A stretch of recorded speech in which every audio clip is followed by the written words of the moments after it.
La situation au Congo n'est pas du tout comprise par les médias occidentaux. C'est assez pédant, c'est assez prétentieux de le dire. Mon pays, vu de l'Europe, donne une toute autre image. En fait, l'Europe agit comme un miroir, ce qu'on appelle l'effet miroir. Lorsque vous regardez le Congo à travers les médias, à travers le prisme des médias occidentaux, vous découvrez des choses que vous n'auriez sans doute pas découvertes en vivant sur place. Quelle est la situation en République démocratique du Congo aujourd'hui? C'est une situation absolument ubuesque, aberrante. C'est une situation où même le vocabulaire a été totalement falsifié. Par exemple, l'AFDL, l'Alliance des forces démocratiques pour la libération du Congo, qui a renversé Mobutu le 17 mai 1997. On a prétendu que c'était une rébellion congolaise. Mais non, c'est une milice armée Tutsi. On a dit que le FCD Goma de Maître Azarias Ruberwa, qui fut vice-président de la République, on a dit que c'était une rébellion congolaise. Je suis désolé, Azarias Ruberwa est un Tutsi rwandais. Donc c'est une milice rwandaise. On a prétendu que le CNDP, le Conseil national pour la démocratie ou le progrès, je ne sais pas, de Laurent Nkunda Batouare en général, on a dit que c'était une rébellion congolaise. Ce n'est pas vrai. C'est une milice rwandaise. Parce qu'un Nkunda Batouare était un Tutsi rwandais. On a prétendu que le M23, et ainsi de suite. Donc, il y a donc le premier crime qui a été commis au Congo, c'est un crime de sémantique, de vocabulaire. Tout a été falsifié. Et cela a été falsifié de façon délibérée. Pourquoi? Parce que le Congo aujourd'hui se trouve dans une situation de guerre de type ethnique. Le Congo est occupé par une ethnie, les Tutsis, venus du Rwanda. Le génocide, je dis les génocides, il y en a eu 4 au Rwanda. 4 génocides qui ont été perpétrés au Rwanda, les uns par les Tutsis, les autres par les Hutus. Eh bien, ces génocides ont visé uniquement le Congo. C'était un prétexte, c'était un alibi pour envahir le Congo. Tant et si bien qu'aujourd'hui, le chef d'État congolais, Joseph Kabila, de son vrai nom Hippolyte Kanambe, est un Tutsi rwandais. Il a mis les pieds pour la première fois à Kinshasa le 17 mai 1997. Et quand il est arrivé, c'était comme exactement un immigré clandestin. C'est un immigré clandestin. Il est venu à Kinshasa sans passeport, sans visa, dans les bagages de l'AFDL. Et quand il est arrivé, il ne parlait pas le lingala, il ne parlait pas le français, il ne parlait pas le chiluba, et il s'exprimait en swahili, mais le swahili de Tanzanie, où il a vécu, où il est né apparemment.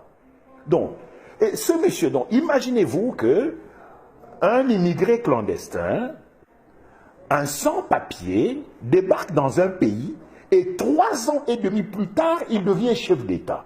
C'est une situation unique depuis que la planète Terre existe, peut-être même dans le système solaire.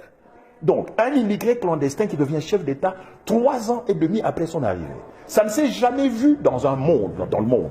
Voilà la situation dans laquelle se trouve le Congo. Donc, une situation d'occupation ethnique. Ça, c'est la cause.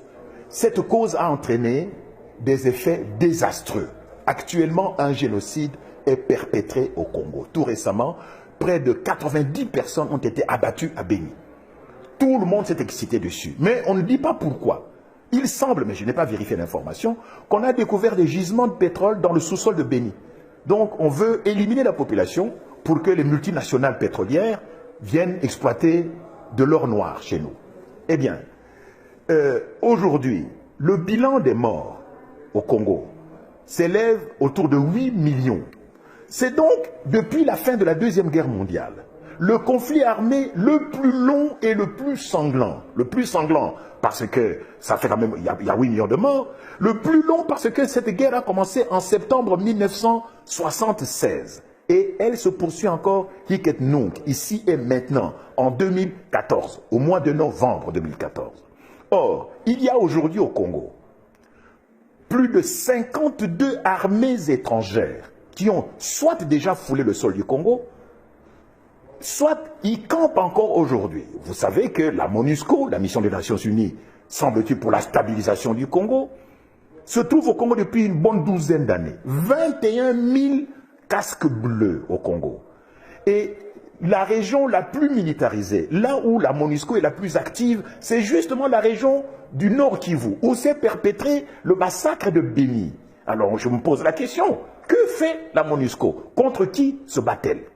Ne me dites pas que la MONUSCO qui a des drones, qui a des chars d'assaut, des hélicoptères de combat, va se battre contre des minables petites milices Tutsis qui ne comptent même pas 5000 personnes, alors que la MONUSCO compte à peu près 21 000 personnes, n'est-ce pas?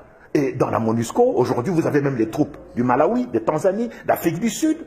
Vous savez que la France a envoyé, a dépêché l'opération Artemis pour aller chasser un rebelle, cette fois-ci un vrai rebelle congolais, Thomas Lubanga, dans le district de l'Ituri. Vous savez que les Américains maintiennent au Congo une force qui s'appelle l'Africom, la force de stabilisation du Congo. Vous savez que les Angolais, les Namibiens, les Zimbabwéens, les Tchadiens sont présents au Congo, où ils y ont été. En tout, 52 troupes étrangères qui ont marché au Congo, qui ont campé au Congo. Donc, c'est ce que les stratèges militaires américains appellent la première guerre mondiale africaine. Donc, la première guerre mondiale africaine se déroule au Congo, mais les médias n'en parlent pas. Je suis désolé, je regarde TF1, je regarde France 2, je regarde les chaînes belges, je regarde CNN, je regarde France 24. À aucun moment, les journalistes ou les correspondants de presse qui sont sur le terrain, les envoyés spéciaux, les agences, les envoyés des agences de presse, comme Reuters, UPI, Associated Press, aucun de ces journalistes n'a jamais souligné cette dimension de guerre ethnique et cette dimension de première guerre mondiale africaine. Et finalement, la guerre prendra fin au Congo lorsque les Tutsis débarrasseront le plancher. Il n'y a pas de Tutsis congolais. Il n'y a pas de Tutsis congolais parce que le Tutsi n'est pas une langue parlée au Congo. Pour ceux qui connaissent un tant soit peu la République démocratique du Congo, la façon dont ce pays est né le 26 février 1885 à Berlin, dans le bureau de Mme Angela Merkel, la chancelière allemande, c'est là où le Congo est né le 26 février 1885, il y a 129 ans. Pour ceux qui connaissent un peu l'histoire du pays, de ce pays-là, ils savent que Léopold II n'a jamais mis les pieds au Rwanda, que le Rwanda fut une colonie allemande jusqu'en 1919, c'est-à-dire après la défaite de l'Allemagne, après la Première Guerre mondiale, que de ce fait, Léopold II ne pouvait pas prendre un territoire de l'Allemagne, n'est-ce pas? Donc, il n'y a pas de Tutsi congolais parce que le Tutsi n'est pas une langue parlée au Congo. Tous les Congolais d'origine appartiennent à des ethnies dont la langue est la même que le nom que porte l'ethnie. Par exemple, moi, je suis Yansi. Eh bien, le Kiyansi, ce n'est pas seulement une communauté ethnique, c'est une terre et c'est une langue. C'est la même chose avec les Baluba, avec les Nande, les Bashi, les Houndé, les Tetela, les Songé.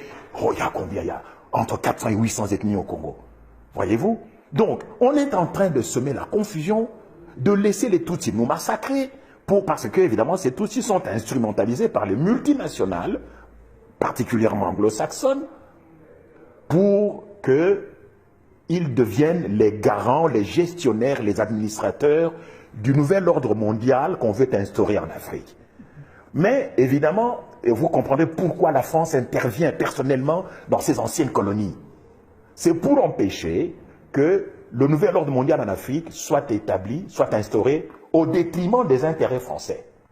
Voyez-vous? Il y a aujourd'hui des forces, des puissances économiques, militaires et financières qui voudraient s'emparer du précaré français, du précaré colonial, des anciennes colonies françaises, là où la France puise ses matières premières, comme au Niger. Le Niger, comme vous le savez, est le deuxième producteur mondial d'uranium, où se trouve l'Areva notamment. Donc, on veut instaurer, les multinationales veulent instaurer un nouvel ordre mondial en Afrique. Et pour cela, elles veulent détruire les anciens États hérités de la colonisation et donc contester les anciennes frontières. C'est ça qui se passe au Congo. C'est ça qui a failli se passer au Niger. C'est ce qui a failli se passer en Côte d'Ivoire. Voyez-vous? Et même ce qui se passe au Nigeria avec Boko Haram, c'est une déstabilisation généralisée de l'Afrique pour permettre l'instauration du nouvel ordre mondial en Afrique.